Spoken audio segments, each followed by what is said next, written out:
المهم هذا هو الشكل النهائي ديال المخنفر. كاين اللي كيقول ليه المطلوع، كاين اللي كيقول ليه البطبوط، كله من دقه كيفاش كتسميه. كيف ما تشوفوا كيفاش كيجي بحال الشفنج، كيجي خفيف كيف ما كتشوفوا من الداخل ديالو. كيفاش كيجي هائل، كيجي بحال السفنج. انا قسمت وحده باش نوريكم كيفاش جا. السلام عليكم، نتمنى ان شاء الله تكونوا بصحه جيده. بالنسبه للفيديو ديال اليوم غادي نقدم لكم المخنفر او البوشيار. كل منطقه شنو كيقولوا ليه. كاين اللي كيقول ليه المطلوع بواحد الطريقه غزاله وغادي يعجبكم ان شاء الله. كيجي العجين ديالو بحال السفنج وحتى هو كيجي بحال الشفنج، كيجي غزال. نتمنى ان شاء الله ينال الاعجاب ديالكم. على بركه الله غادي ندوزو للمقادير. كتكون لينا من 2 ليف ديال الفورص كيف ما كتشوفوا، الماء دافي ومعلقه ديال السنيده وشويه ديال خميره الحلوى والملح بطبيعه الحال وخماره. على بركه الله غادي نبدا معكم بالطريقه. المهم هاد المخنفر راه كيحتاج للدلك بزاف، خاصكم ضروري تدلكوه. اللي ما عندوش العجانه يدلك غير بايدو وان شاء الله راه غادي يعجبكم بزاف. على بركه الله غادي نبدا معكم. اول حاجه غادي نضيفوا الفورس. اللي بغى يدير مع الفينو يديرو ماشي مشكل. انا عندي الفرز ديال الفرينه كما كتشوفوا راه صفر. بالنسبه للدقيق يمكن لكم انكم ديروا اكثر من هذه الكميه. نضيفوا شويه ديال الملح،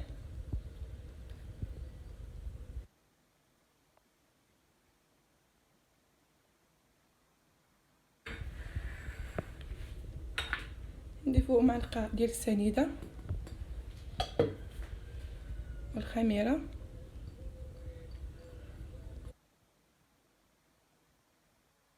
باش يديرها ماشي مشكل، راه بحال نضيفوا تقريبا نفوتوا النص ديال الخماره باش ما نكثروش. نفوتوا النص. بالنسبه للماء انا غادي نعبر معكم الماء بزلافه باش تعرفوا القياس اللي غادي ديروه. نديرو بزلافه الاولى،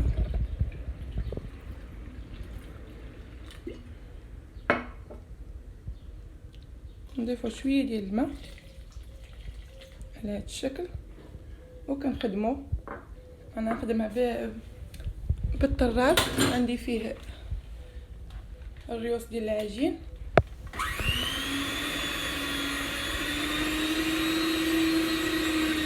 بالنسبه للماء راه كنضيفو بشويه ما كنضيفوش من الاول. بشويه كنضيفو الماء باش تدلك لينا العجينه مزيان كيف ما كتشوفوا. نديروا بهذه الطريقه. دابا نضيفوا الماء كيف ما كتشوفوا. راه العجينه ديالي تجمعات ولكن راه مازال ما دلكاتش مزيان، كتحتاج مني شي ربع ساعه ديال الدليك. بالنسبه اللي ما عندوش هاد الخلاط يدلك بيدو، ولكن خاصها تدلك مزيان تتولي العجينه كتجبد. المهم دابا غادي نزيد شويه الماء كيف ما قلت لكم، راه زلافه ديال الماء تقريبا. كنزيدو بشويه مع الدلك بطبيعه الحال.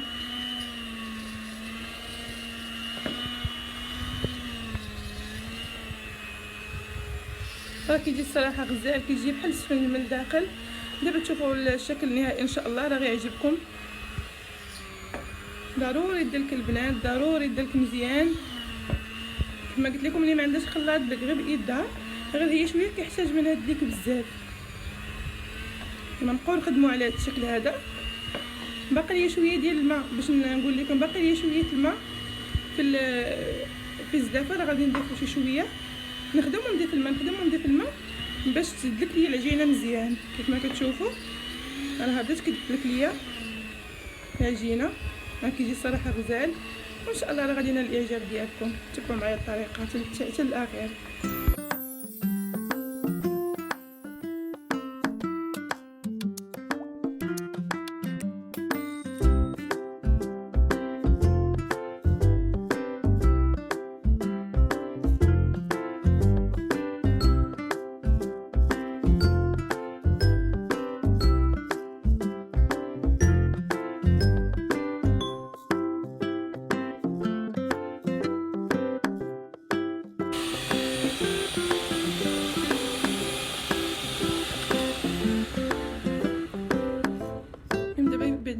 بعد ما سالينا كيف ما كتشوفوا العجين كيولي بحال لاستيك.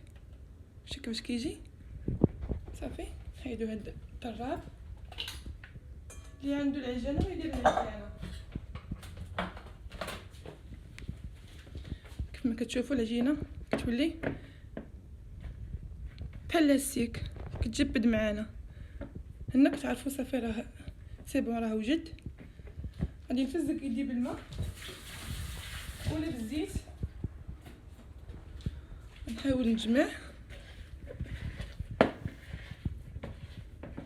كما كتشوفوا. خصكو يدينا بالزيت ولا الماء بحال بحال.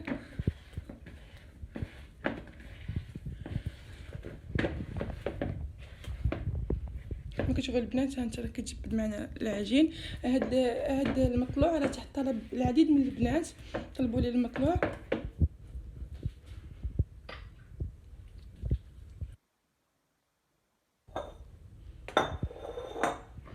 من بعد ما جمعته دابا نحطو في هاد الانيه اللي غنخليه فيها يختمر.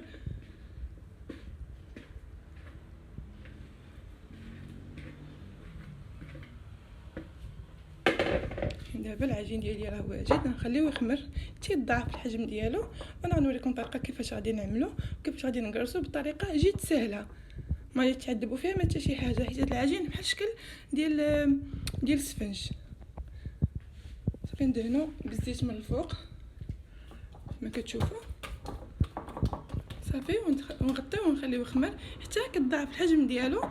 وغادي ندوز معكم المرحله ديال التكراس وديال التطياب بطريقه جد سهله كيف ما قلت لكم. المهم البنات من بعد ما خمرت لينا العجينه كيف ما كتشوفوا هي طلعات. انا غطيتها بالسلوفان، درت فوقها منديل، ها هي دابا خامره طالعه. غادي نخوها من الهواء ديالها. خصنا ندهنوا ايدينا بالزيت باش ما تلصقش لينا العجينه. صافي وكنبدا نخوي فيها من الهواء كما كتشوفوا.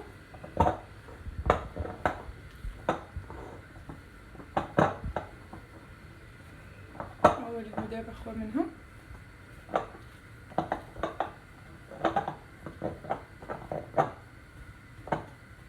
عاود ندهنوا ايديا بالزيت باش ما تلصقش ليا في يدي.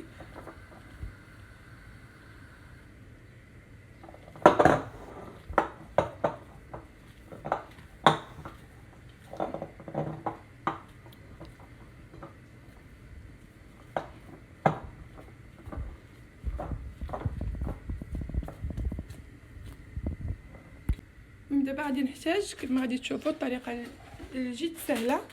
ورق المطبخ غنديروا فيها الطاوه ولا الطبسيل كما كان اللي كان ماشي مشكل. غندهنوا شويه بالزبده والزيت باش تسهل عليكم، حيت هذا شويه مرخي العجينه مرخيه تسهل عليكم باش تهزوه ديروه نيشان في الطاوه. كيف ما كتشوفوا هنا درت شويه زبده وشويه الزيت، ما كنقاويش بزاف غير شويه. ناخذ قريصه صغيره كما كتشوفوا.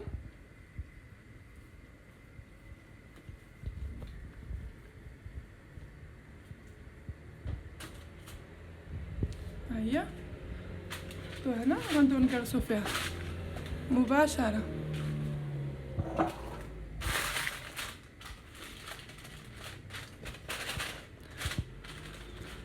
ولا غادي نخليوها ترتاح شويه عاد نقرصوها. بما سخنت لي نيت المقله غادي نقرص هادو. من بعد ما فرقتو ما درتهم قرصات على هذا الشكل هذا راه كيترخاو في ساع كيف ما كتشوفوا. راه مخامرين مزيان ومدلوكين. غنبدا نقرص دابا في هذه كيف ما قلت لكم. غديروا ورق المطبخ غاديو تقرصوا، راه ساهل باش تقرصوهم.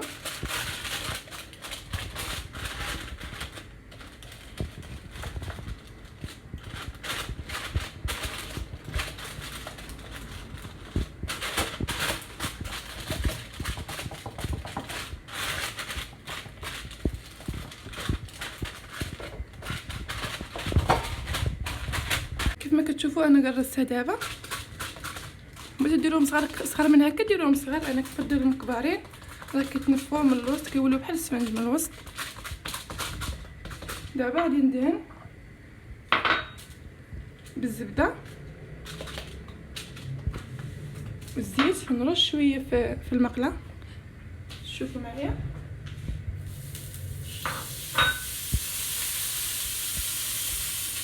ومعايا الطريقه مزيان. دابا كما كتشوفوا غتتبعوا معايا الطريقه باش نسهل لكم الطريقه باش ترميو على هذا الشكل هذا.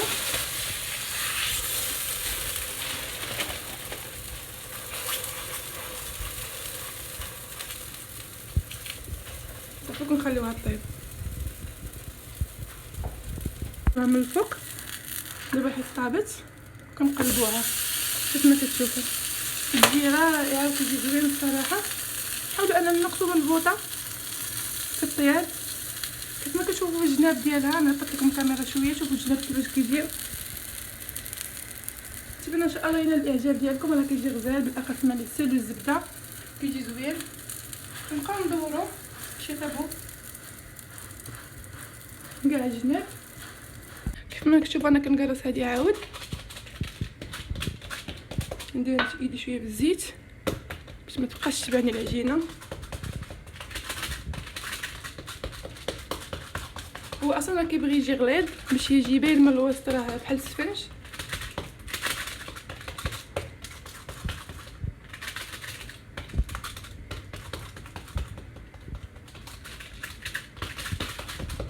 وهاد الطريقه ديال الورق كنديروه لتحت راه فعاله جدا.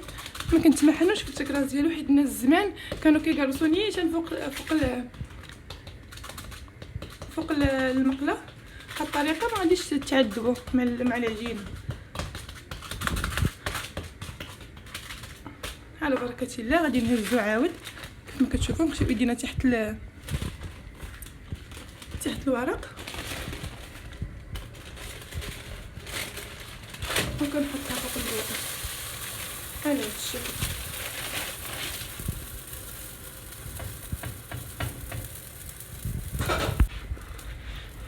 كيف ما كتشوفوا دوك الفقاعات اللي كيدير مازال غادي يزيد يتنفخ. دابا مازال يزيد يتنفخ. راه كيجي رائع الصراحه وسهل. ما كيشدش الوقت. بزاف الناس كيقولوا راه صعيب ولكن راه هو راه جد سهل. خاصكم غير تدلكوه مزيان وتتبعوا الطريقه اللي وريتكم. كيف ما كتشوفوا راه كيتنفخ دابا كيجي بحال الشهد زوين الصراحه.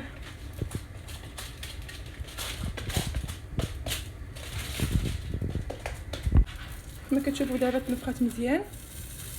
غادي نقلبها.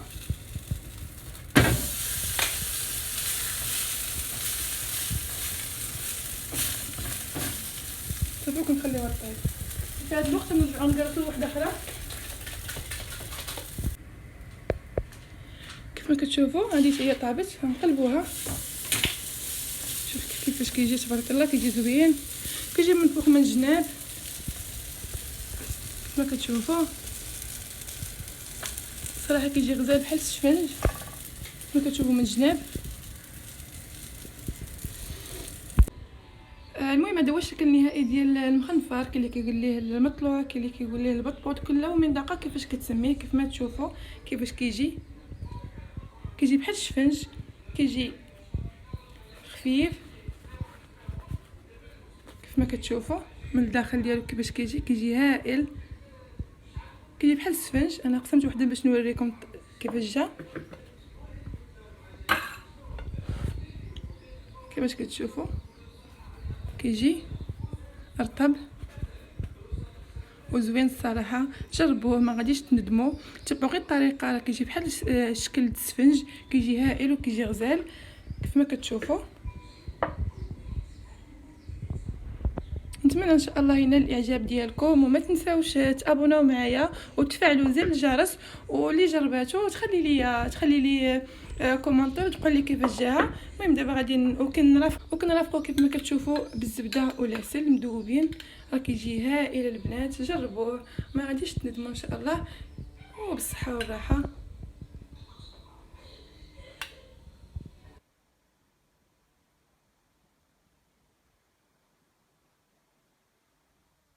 الاعجاب ديالكم وبالصحه والراحه.